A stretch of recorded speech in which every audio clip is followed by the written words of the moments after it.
Hi, it's Beth Grant here with the American Diabetes Association, and I have with me this morning Rhea Ricker. Good morning, Beth. Good morning, how are you? Hey, it's sunshiny today. That's good for me. It is. Good day. Sunshine's out. It is a little chilly, but we are going to go ahead and jump right into this. Just some really quick reminders about events that are coming up with our office.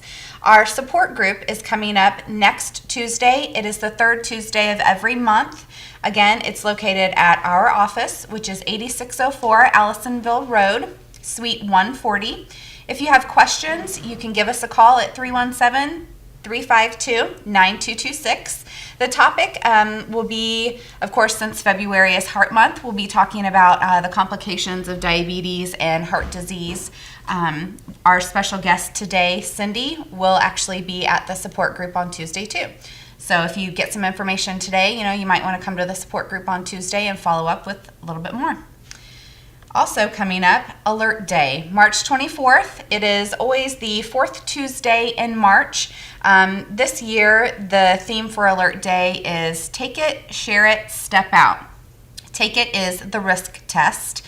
We are, drawing attention to your risk for type 2 diabetes. Share it with your family and friends. Draw attention, correct, your physician, depending upon what your score is when you take the test. And then Step Out, register for our Step Out walk to stop diabetes. More information on that will be coming, in the coming weeks, and our March episode will have a little bit more information on where you can find us on Alert Day too. Of course, we've been talking about Tour de Cure. The website is open. Registration is open for Tour de Cure. This is one of our major fundraising events. It's a cycling event. You can ride your bike around the Indianapolis Motor Speedway. The date for this event is Saturday, June the 20th at the Indianapolis Motor Speedway. You can check out their website. It's diabetes.org/IndyTour. And another event you guys talked about last month, Kiss a Pig, is coming up.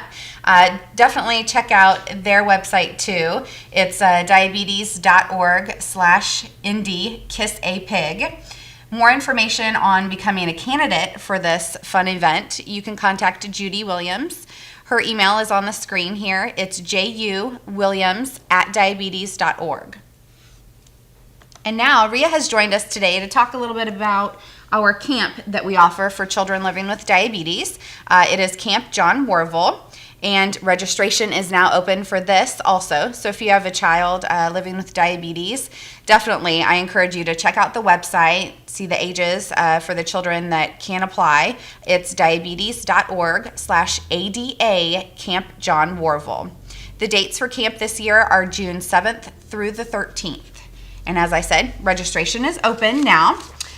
Rhea is not only a staff member, but she is also a parent of a type 1 and, can definitely speak to both sides of, how it is to be a staff member. She knows the benefits, but also being a parent can, lend an ear to what's going on for the child and for the parents during camp. So first and foremost, when you think of summer camp, you think of the friendships that you build. So can you talk about some of the things that might happen at camp? So what's interesting about our camp is that it will be my son's 4th year attending camp, and it took me until about his 3rd year to realize that for the kids, camp is camp. It's summer camp. It's the camp that every other kid in America goes to during the summer. It's run at just a regular summer camp. The caveat to that is that the camp is actually supplemented by medical staff. So we have doctors, we have nurses, we have people that are going through school that are students, and that kid gets taken care of from point A to point B. Those kids get there and they get to do every single thing that every other camp kid during the summer gets to do. They do all crazy activities, they stay up late and eat lots of s'mores, probably not really so much, but they do get the true camp experience. And for me and for my son, that was kind of eye-opening. Like, he gets to be normal. Everybody else is testing before they eat. Everybody else is testing before they go to bed. Everybody else is either, giving insulin shots or taking medicines or, changing pumps. So it's a pretty important thing that I didn't realize until later that, he's normal for that 1 week out of the year. And it's something that he looks forward to every single year. So for them, it's an experience of being with their peers. Yeah. Everybody is exactly the same. They're all going through the same thing. Yeah, so, I mean, for someone that doesn't have diabetes, for a kid to go to camp, he goes off, he does archery, he does basketball, he does water sports, he might get to ride a boat or go tubing. Our kids that have diabetes don't get to experience that so much because as a parent, it's very scary to say, okay, I'm the person that takes care of my child. I'm the one that manages his diabetes or her diabetes. And at this camp, you show up and within minutes, you meet Carol Dixon, who is our ADA staffer, who's like a second mom to some of these kids. She puts them through the training in the beginning, and then the doctors and the physicians are there. And for us, the first year we went, we were very, very nervous about, holy cow, I'm going to drop my kid off. Somebody else has to take care of him. I'm not sure if I'm okay with that. I've talked to several other parents that have stopped by our office that say, I don't know, it's very scary. What if something happens? Right. Let me tell you, the staff is there to make sure that nothing happens to your child. They probably get better, more one-on-one attention than what you can even provide. And to a parent, that's really hard to say. So, I just encourage anybody that if your kid is on the bubble, or if you're thinking, oh, I don't know, that's a lot, I can't let go of it, let your kid go to camp. Come experience what it's like. Sunday, there's a drop-off. You can kind of tour the facilities. You can talk with the med staff. For us, when we first dropped our kid off, we ran into the pump nurse that we had met through Riley, and it was just like, oh, wait, he really is going to be okay here. So it's important that you just let the kids be kids. There's financial assistance always. If you can't make it work, we'll find a way to get your kid there.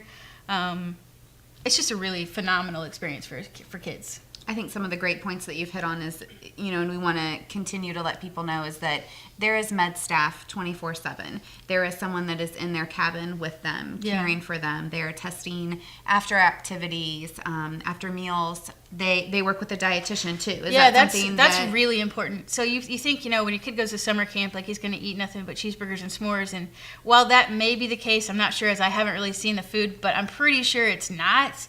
We have dietitians there that when you first check your kid in, the dietitian will talk you through what they normally eat, if there's something that they can eat or that they shouldn't eat, what daily amount of carbs they do. So, you can't even leave the facility before you've met like 3 or 4 med staff and the dietitian and gone over every single thing.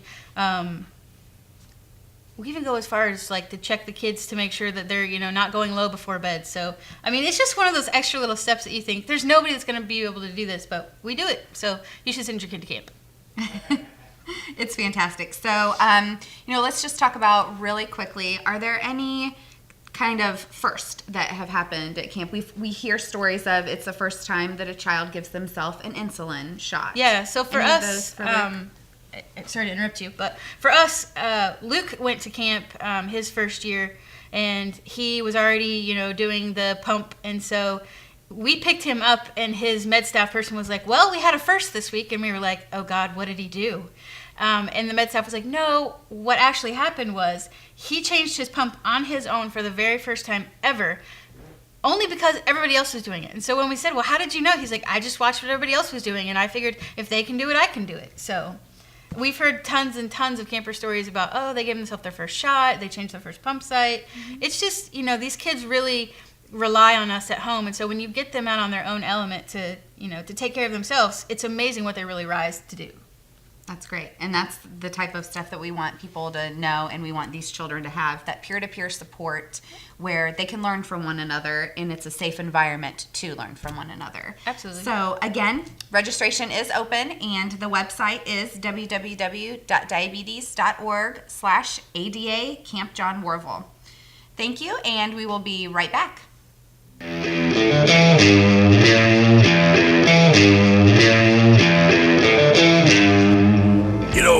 When Margaret and I decided to sell the old estate here, we had only one choice in signage: Logan Street signs and banners.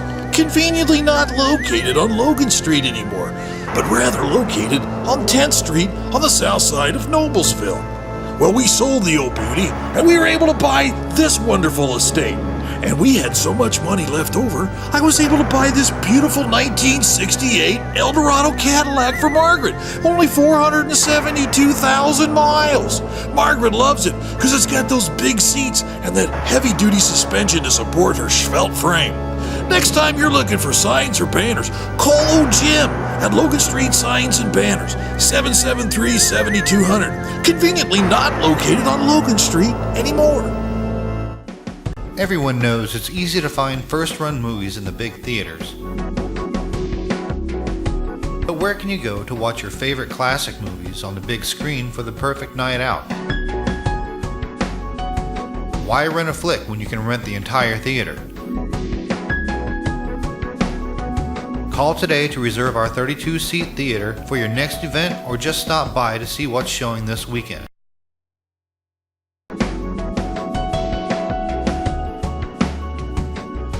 The 14 by 7 foot screen and the high quality digital surround sound system offers all the amenities you would expect from the big theaters, with a laid back atmosphere and comfortable seating of your own home.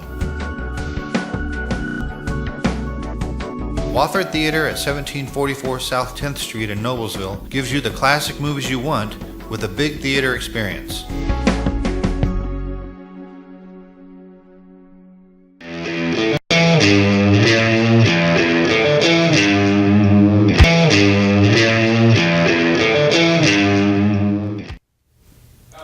Hi, and welcome back. Beth Grant with the American Diabetes Association. I have with me Cindy Garrettson.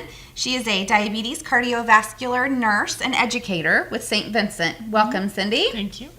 As I had said before, February is Heart Month. So, we have been concentrating on the complications diabetes poses with your heart. Right. So, Cindy is here today to educate us, caring for your heart. What do I need to know? Well, the first thing I wanted to tell you is that the heart of diabetes is taking care of yourself and taking care of your heart. Heart disease and stroke are the #1 cause of death and disability among people with type 2 diabetes. American Heart Association considers diabetes as one of the 7 major risk factors when it comes to cardiovascular disease.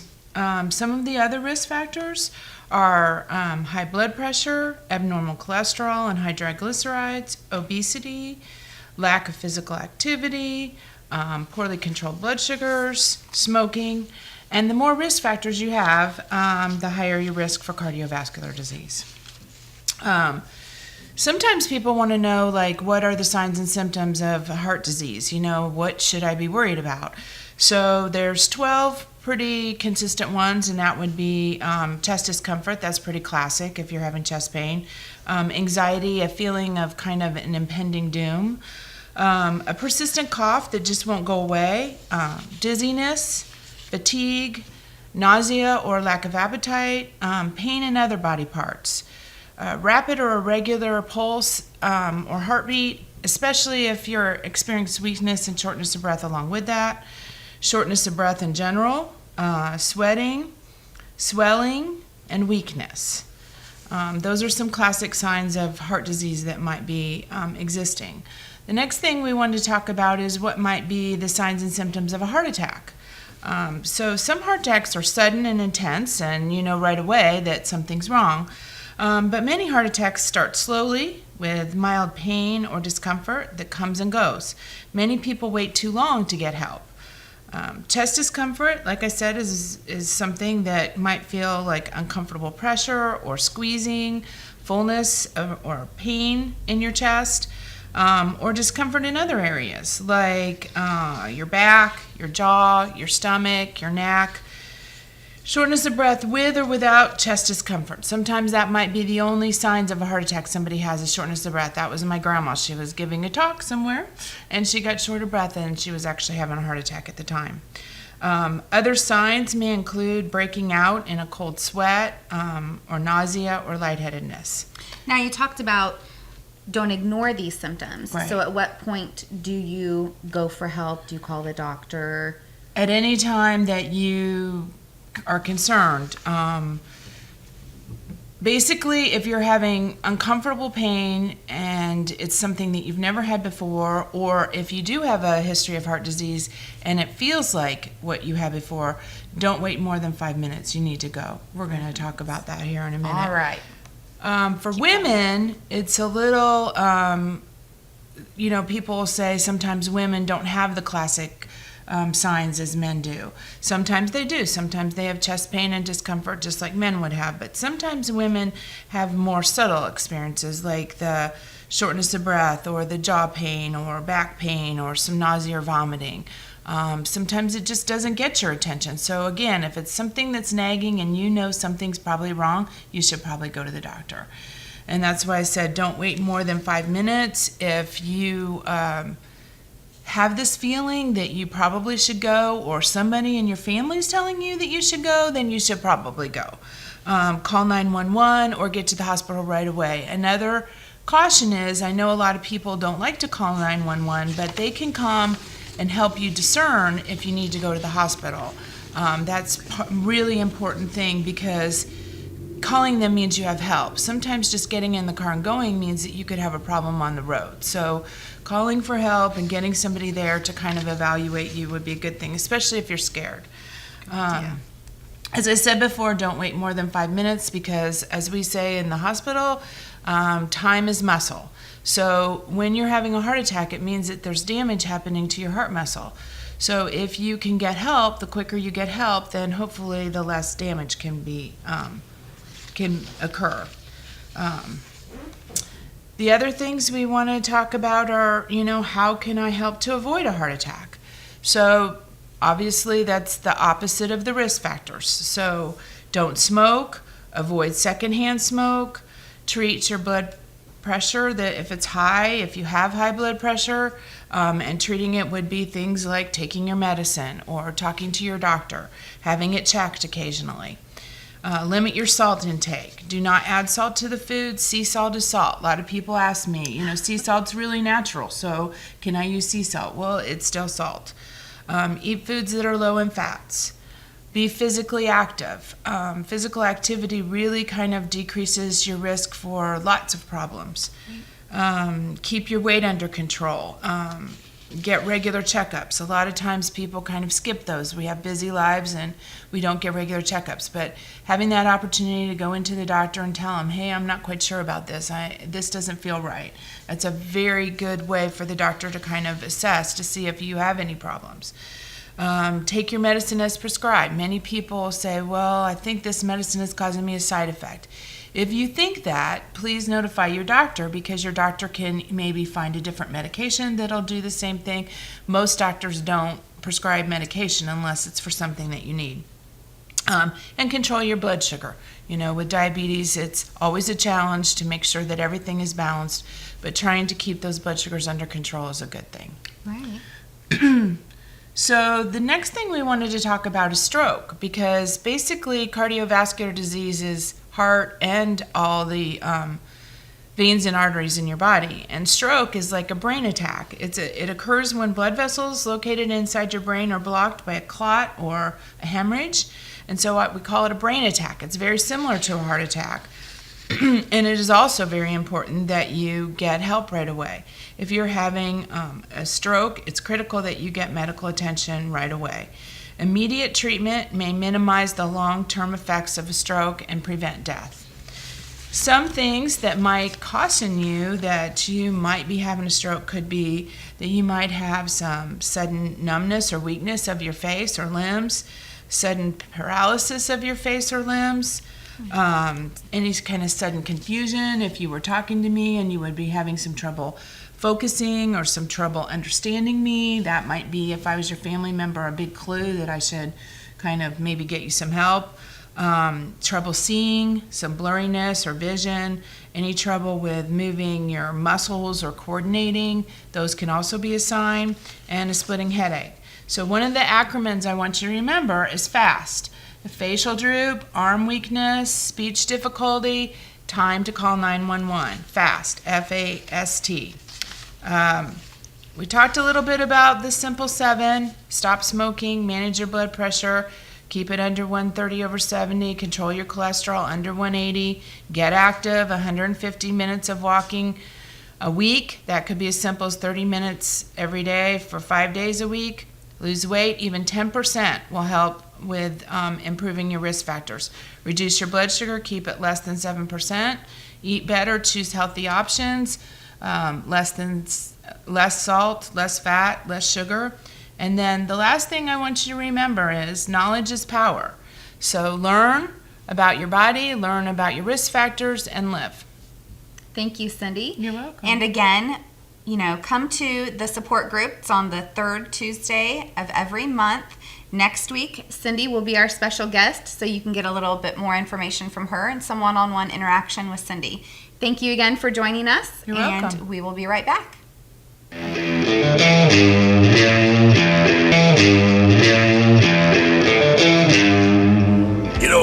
When Margaret and I decided to sell the old estate here, we had only one choice in signage. Logan Street signs and banners. Conveniently not located on Logan Street anymore, but rather located on 10th Street on the south side of Noblesville.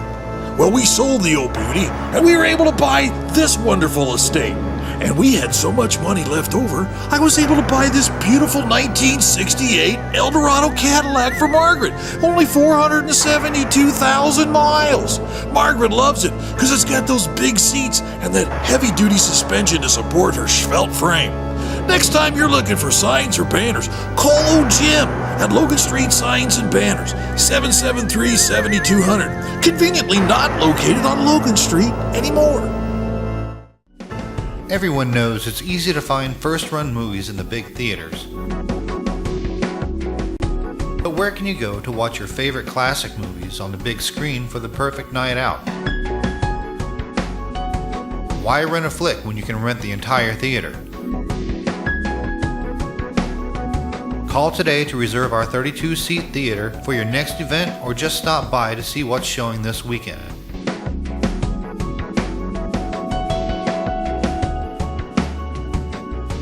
The 14 by 7 foot screen and the high quality digital surround sound system offers all the amenities you would expect from the big theaters, with a laid back atmosphere and comfortable seating of your own home. Wofford Theater at 1744 South 10th Street in Noblesville gives you the classic movies you want with a big theater experience.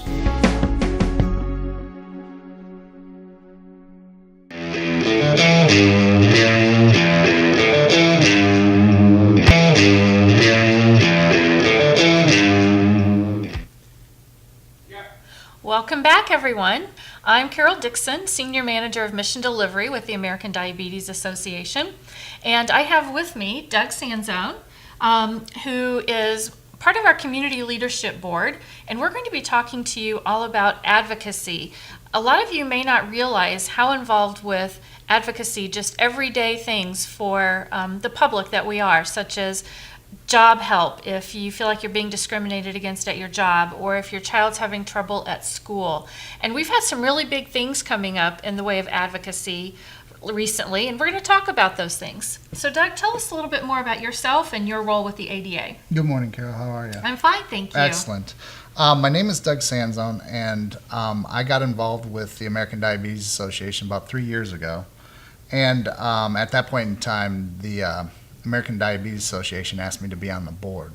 I get very involved with diabetes. A lot of it's due to my job. I actually am a pharmaceutical representative, and I concentrate in diabetic products. So therefore, I'm out there in the world with all the diabetics that I see in the offices with the doctors, and I've done some preceptors with the doctors and seen some of the challenges that diabetics have.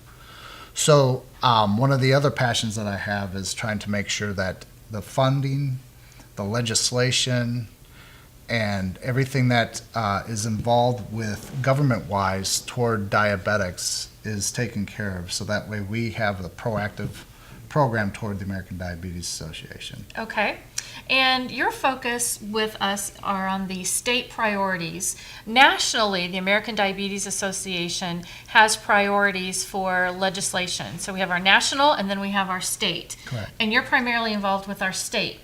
Yeah, I'm one of the co-chairs for the committee for the American Diabetes Association advocacy for Indiana, and along with me and John, who actually works on the more of the federal level of it.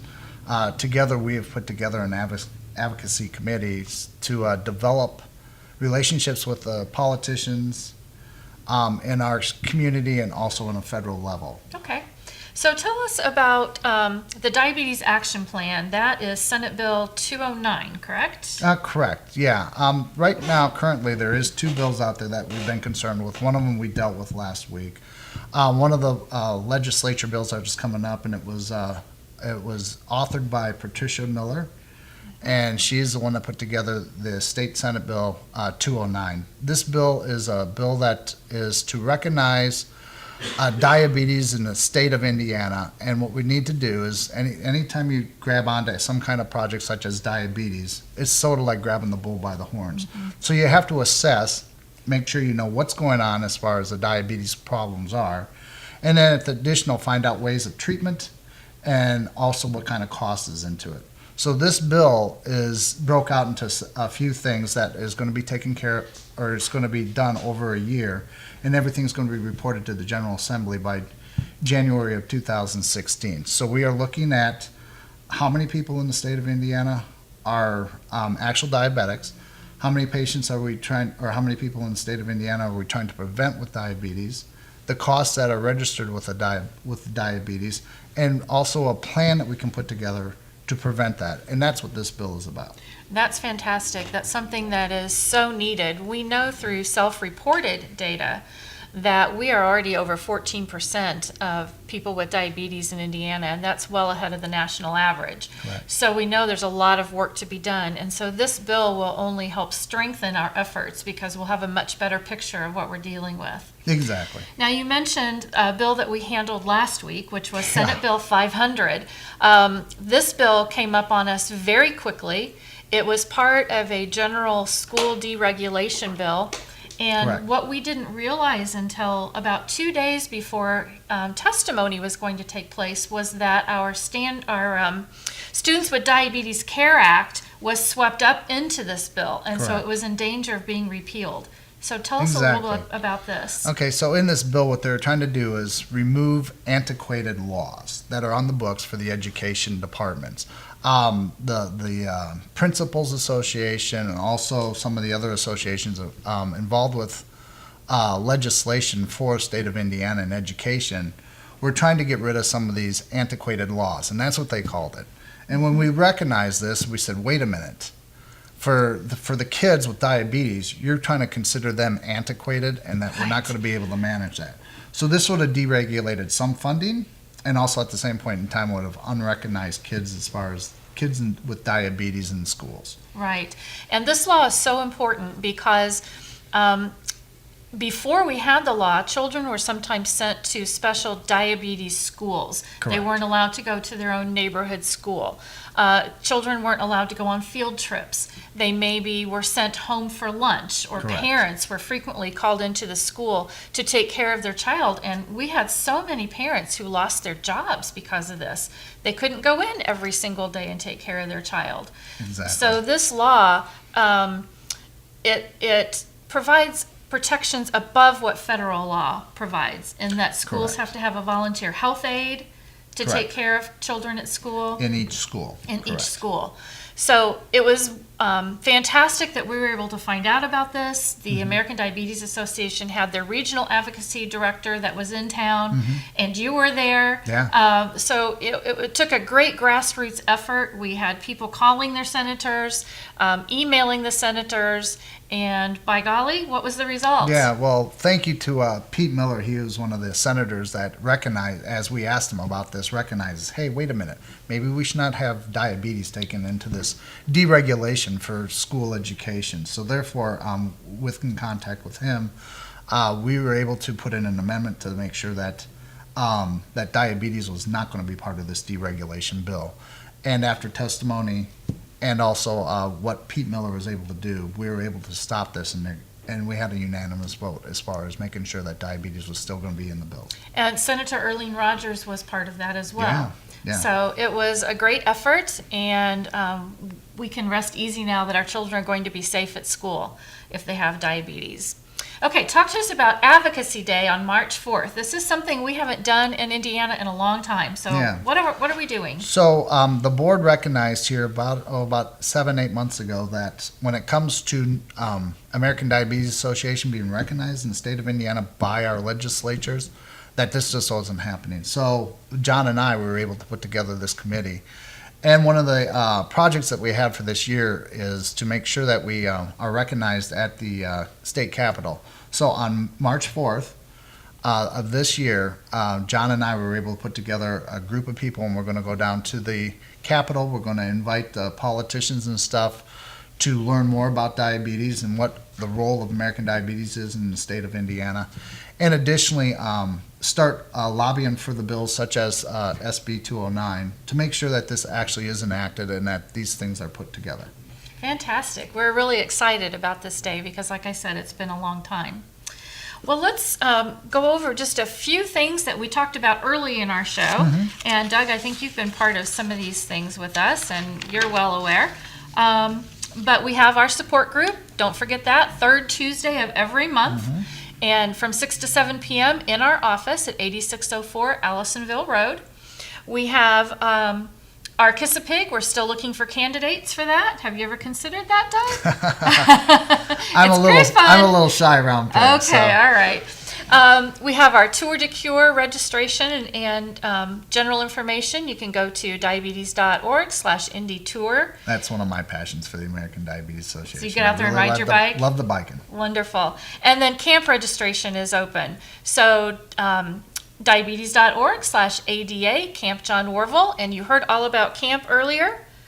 Don't forget to join us on social media and contact our office anytime you need some assistance. Thank you, and enjoy the rest of your day. Bye now.